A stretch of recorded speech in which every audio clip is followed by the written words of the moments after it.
오늘부터 우리는 마태복음 말씀을 통해서 함께 은혜를 나누고자 합니다. 특별히 복음서 마태복음과 누가복음은 예수님의 족보 계보를 다루고 있습니다. 마태복음은 왕들의 계보를 연결하여 예수님의 족보를 추적하고 있고요. 누가복음은 혈통적 족보를 따라서 아담까지 이르는 예수님의 족보를 따르고 있습니다. 누가는 자연스러운 족보를 추적하는 반면에 마태는 조금 의도를 가지고 이 족보를 추적하였습니다. 그래서 오늘은 마태는 도대체 어떤 의도를 가지고 이 족보를 진행하였는지를 살펴보고 우리 삶에 오신 예수님을 통하여 은혜를 얻는 시간 갖기를 예수님의 이름으로 축원드립니다. 처음에 이렇게 시작하고 있습니다. 1절에 아브라함과 다윗의 자손 예수 그리스도의 계보라라고 시작하고 있습니다. 다시 말해서 마태는 이런 의도를 갖고 있었던 것 같아요. 아브라함부터 시작하여서 이스라엘의 전성기를 가져온 다윗을 통하여 예수가 누구신지를 말씀하고 싶었던 것 같습니다. 그래서 우리가 아브라함과 다윗의 자손 예수 그리스도가 어떤 의미인지를 한번 살펴보았으면 좋겠습니다. 우리 모두는 성경을 통하여 아브라함이 가지고 있는 위치를 알고 있습니다. 아브라함은 바로 유대인들의 조상이며 약속과 언약을 처음으로 받은 유대인 민족의 대표자와 같은 사람입니다. 하나님은 아브라함을 만나셔서 그에게 약속하셨습니다. 너로 열국의 아버지가 될 것이고 세상의 아버지가 될 것이고 너로 인하여 세상 모든 민족이 복을 얻게 될 것이라고 말씀하셨습니다. 창세기 12장 1절부터 3절까지는 바로 하나님께서 아브라함에게 나타나셔서 어떠한 약속을 주셨는지를 보여주는 중요한 내용입니다. 우리가 기억해야 될 한 가지 사실은 바로 여기서부터 언약이 출발하고 하나님의 약속이 조금 더 세밀하게 진행됐다는 사실입니다. 그래서 아브라함부터 그 다음 세대로 이어지면서 하나님의 복이 진행됐다는 것을 볼 수 있게 됩니다. 신약 시대에 이르러서 예수님의 시대에 이르러서 아브라함에게 말씀하신 그 복이 바로 예수님을 통하여 복이 완성되게 된 역사가 있게 됩니다. 바로 나사렛 예수 그리스도 복의 완성자이며 예수님을 통하여 천하 만민이 구원을 얻을 것이고 천하 만민이 복을 얻을 것이기 때문입니다. 그래서 마태는 이 점을 잘 기억하고 아브라함과 다윗의 자손, 다시 말해서 복의 출발인 아브라함의 후손인 예수님을 이야기하고 있습니다. 또 한 가지는 그와 더불어서 같이 우리가 주목해야 볼 부분은 무엇이냐면 바로 다윗에 대한 부분입니다. 아브라함과 다윗의 후손이라고 얘기하고 있죠. 그래서 이 다윗에 대해서도 성경이 기록하고 있는데요. 아까 말씀드린 것처럼 누가는 이 다윗의 혈통 중에서 이 나단이라는 아들을 통한 혈통을 제시하고 있습니다. 다시 말해서 이 왕의 족보보다는 왕자였던 솔로몬의 형제인 것 같아요. 나단을 통해서 예수님의 족보를 추적하고 있는데요. 그와 반면에 마태복음의 저자인 마태는 예수님의 족보를 왕들의 계보로 연결시키게 됩니다. 그래서 이 다윗 왕을 낳으니라라는 말씀 이후 6절 말씀 이후부터는 그 다음에 나오는 사람들의 이름들은 왕들의 계보입니다. 그러니까 이 유다 왕들의 계보를 진행하고 있습니다. 다시 말해서 우리가 강조해야 될 부분, 우리가 주목해야 될 것은 무엇이냐면 마태는 예수님이 왕의 혈통이다. 다시 말해서 다윗의 왕가를 이을 사람이라는 것을 보여주게 됩니다. 그러면 다윗이 도대체 어떠한 인물인지를 우리가 한번 살펴볼 필요가 있다고 생각합니다. 다윗은 이 유대민족, 히브리 민족의 최전성기를 가져온 위대한 왕입니다. 여러분 역대 왕들을 볼 때 한국 역사도 마찬가지죠. 여러분이 기억하실 때 한국 역사에서 이 대왕이라는 이름을 붙이는 사람, 다시 말해서 그 위대한 왕이라고 이름을 붙이는 왕들이 몇 명이나 되겠습니까?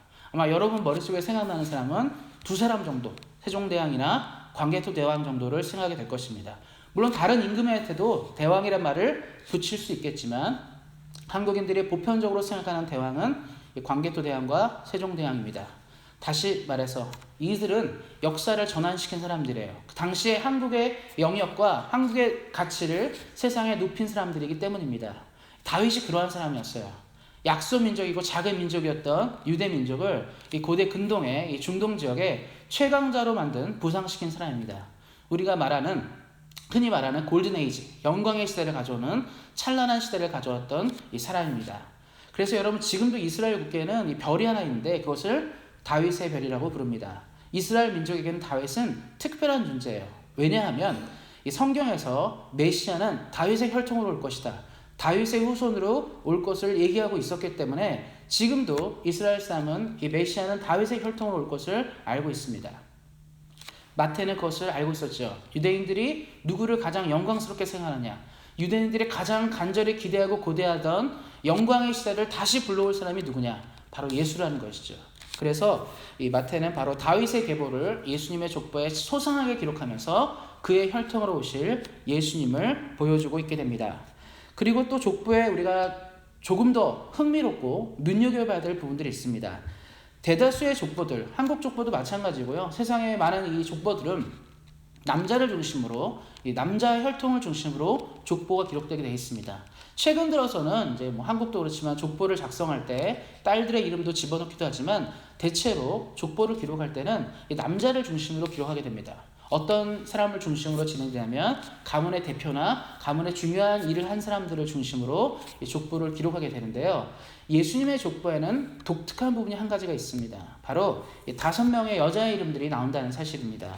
이 말씀을 보면 3절에 먼저 이 유다는 다말에게서, 다말이라는 유다 며느리의 이름이 나오게 되고요. 그 다음 5절에 보면 솔로몬은 라합에게서, 라합, 기생 라합, 여리고의 기생 라합의 이름이 나옵니다.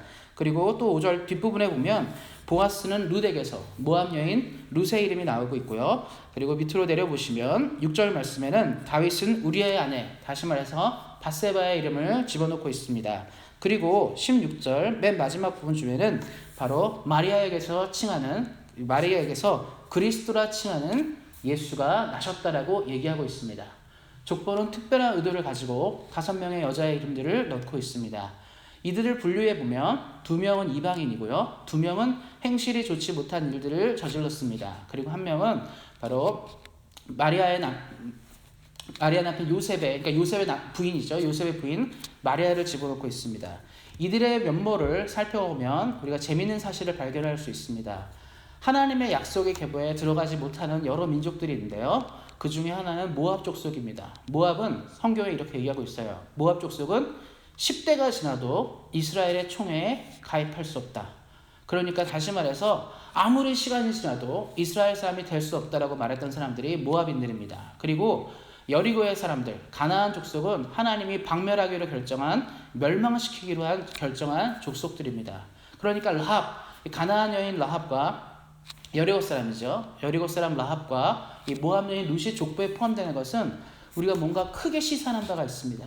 다시 말해서 하나님의 구원은 모든 사람에게 임한다는 것을 보여주는, 예수님의 구원과 예수님의 구원 사역은 누구에게 국한된 것이 아니라 하나님의 나라에는 모든 사람이 포함될 수 있다는 것을 보여주는 이야기이기도 합니다. 또한 다말과 밧세바는 어떻습니까? 자신의 남편이 있었지만 이 다말은 시아버지와 불륜을 통해서 아이를 낳은 사람이고요. 밧세바는 남편이 있음에도 불구하고 이 왕과 간통을 저질러서 아이를 출산한 사람입니다. 하나님은 이들도 긍휼히 보시고 구원받을 수 있다는 것을 보여주셨습니다. 또한 마리아는 어떻습니까? 우리야 신앙이 있습니까? 동정녀 마리아, 성령에 잉태돼서 아이를 낳은 이 마리아를 우리가 찬송하고 칭송해주고 우리 존중해주지만 이 당시 사회에서는 마리아는 결혼 전에 이미 아이를 임신한, 사생아를 임신한 사람으로 지탄을 받을 수밖에 없는 사람이었습니다. 하나님은 또 그러한 마리아도 구원하셨다는 것을 볼 수 있게 됩니다. 족보에는 비밀이 담겨져 있습니다. 다시 처음부터 말씀드리면 아브라함으로 시작된 복에 대한 이야기, 다윗으로부터 시작된 영광에 대한 이야기, 그리고 몇 명의 여인들을 통하여 하나님의 구원 사역이 얼마나 넓은지를 보여주고 있게 됩니다. 인생에 가장 중요한 것이 무엇이겠습니까? 여러분의 인생 가운데, 우리 인생 가운데 가장 중요한 것이 무엇이겠습니까? 사람은 누구나 복을 받고 싶어 합니다. 건강의 복, 자녀의 복, 또 물질의 복, 명예의 복, 지위의 복, 우리가 모든 복을 누리고 싶어 합니다. 근데 성경은 얘기하고 있습니다. 이 모든 복의 출발이고 모든 복의 완성은 예수님이라고 얘기하고 있습니다. 여러분이 어떤 복을 갖기 원한다면, 여러분이 이 땅을 살면서 또한 영원한 삶을 기대하며 어떤 복을 누리기 원한다면 우리는 만사를 제쳐놓고 예수님 앞에 나와서 무릎 꿇고 기도해야 합니다. 그는 우리에게 복을 주시는 하나님이시기 때문입니다. 또한 모든 사람은 영광의 시대를 얻고자 합니다. 우리는 전성기를 갖고 싶어요. 가장 화려한 시절을 가지고 싶어 합니다. 그것이 영원하면 좋고요. 지속될수록 좋습니다. 성경은 얘기합니다. 다윗이 가진 이 전성기를 지금도 꿈꾸는 유대인들에게 예수님을 보여주셨습니다. 앞으로부터 예수를 믿는 사람들은 인생의 영원한 전성기를 누리게 될 것입니다. 예수님과 함께 하지 못할 일은 아무것도 없습니다. 예수님과 함께 우리가 넘어서지 못할 일은 없고 우리가 불가능한 일은 없게 됩니다. 실제로 복음서에 나오는 많은 지자들은 주님과 함께 승리함으로 복음을 세계 만방, 세계 끝까지 전하기 위해 최선을 다해 살았습니다. 고통스럽고 어렵고 힘들 때에도 복음 들고 싸웠습니다. 이유는 무엇이겠습니까? 예수님은 우리 삶에 전성기를 주시는 분, 영광의 시대를 주시는 분임을 믿었기 때문입니다. 예수를 믿는 사람은 젊었을 때가 전성기가 아니고 가장 팔팔할 때가 전성기가 아닙니다. 지금 이 순간, 예수님을 믿는 이 순간이 전성기입니다. 다윗의 영광의 시대를 기대했던 유대인들에게 하나님 말씀하셨습니다. 너희가 예수님을 믿는다면 너희의 전성기는 다시 시작될 것이고 지금부터 너희의 영광의 시대가 될 것을 말씀하셨습니다. 그리고 마지막으로 여인들의 이야기는 우리에게 보여주는 바가 큽니다. 이 땅에 어떠한 사람도 구원받지 못할 인생이 없습니다. 어떠한 인생도 멸망할 인생이 없습니다. 누구든지 예수의 이름을 믿고 예수님께 나온다면 그는 복과 은혜를 누리게 될 것입니다.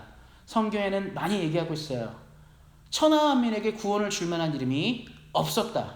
그러나 예수님의 이 땅에 오심으로 우리는 예수님을 통하여 구원을 얻는, 은총을 얻는 사람들이 되었다고 말하고 있습니다. 이 당시 사람들에게 얘기하고 있는 거예요. 유대인이니까 구원받고, 내가 율법을 지키니까 구원받고, 내가 무엇을 하니까 구원받는 것이 아니라 예수님을 믿음으로 구원을 얻는다라고 이야기하고 있습니다. 오늘 이 시대 우리는 같은 은혜를 누리기를 소망합니다. 예수님을 통해 복을 얻기를 소망합니다. 영적인 복, 육적인 복, 여러분이 고민하는 삶의 모든 복의 중심에 예수님과 함께 하시기를 소망합니다. 또한 여러분의 전성기가 예수님과 함께 있기를 소망합니다. 예수님과 함께 가장 좋은 것들을 이뤄가고 예수님과 함께 가장 멋있는 것들을 이뤄가시는 인생 되시기를 소망합니다. 그리고 끝으로 여러분이 소망을 가지고 나 같은 죄인을 구원하신 예수님, 우리 주변의 많은 사람들, 친구들, 이웃들, 형제들도 구원하실 수 있는 것을 믿고 복음 증거에 최선을 다하는 삶을 사시기를 소망합니다. 오늘 하루를 사시면서 주님이 주신 말씀과 함께 승리하기를 소망하고 언제나 하나님과 함께 기쁨으로 신앙생활 하시는 여러분 되시기를 예수님의 이름으로 축원드립니다.